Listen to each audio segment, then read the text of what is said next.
Assalamualaikum warahmatullahi wabarakatuh. Sebelumnya perkenalkan nama saya Alfian Fazila dengan NIM 2211102905. Nah, di sini saya akan menjelaskan materi tentang Polycystic Ovary Syndrome ataupun PCOS tentang kesehatan reproduksi pada wanita. Polycystic Ovary Syndrome atau PCOS adalah gangguan endokrin kronis yang mempengaruhi wanita usia reproduksi dan sering dikaitkan dengan berbagai komplikasi metabolik dan reproduksi.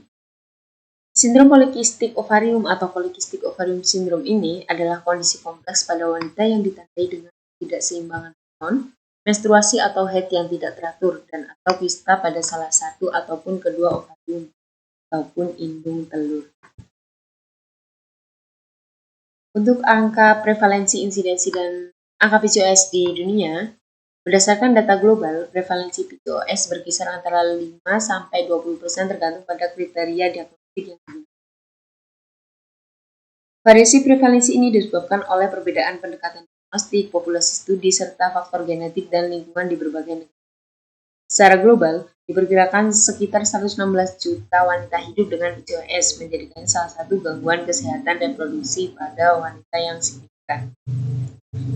Data lain menunjukkan bahwa PCOS menyumbang sekitar 70-80% kasus anovulasi yang menyebabkan infertilitas pada wanita.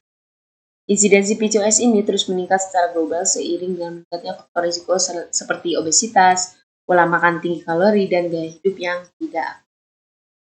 Faktor gaya hidup dan urbanisasi menjadi salah satu alasan mengapa PCOS lebih sering ditemukan pada negara-negara dengan tingkat perkembangan ekonomi yang tinggi. Meskipun prevalensi juga tetap tinggi di negara berkembang, contoh di negara-negara barat seperti Amerika Serikat, prevalensi PCOS mencapai 12-18% pada wanita usia subur.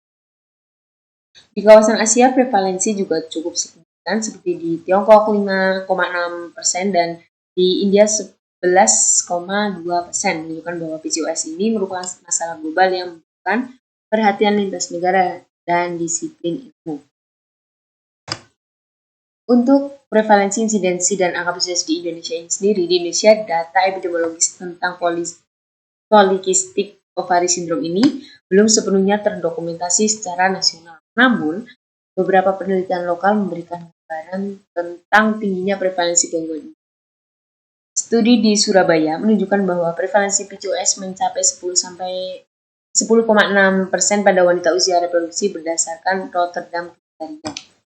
Angka ini sejalan dengan data global yang menunjukkan tingginya angka PCOS, terutama di kalangan wanita usia produktif. Selain itu, penelitian di Yogyakarta melaporkan prevalensi PCOS sebesar 13% pada wanita muda dengan obesitas, yang mengindikasikannya adanya keterkaitan erat antara kondisi ini dan gaya hidup yang kurang sehat.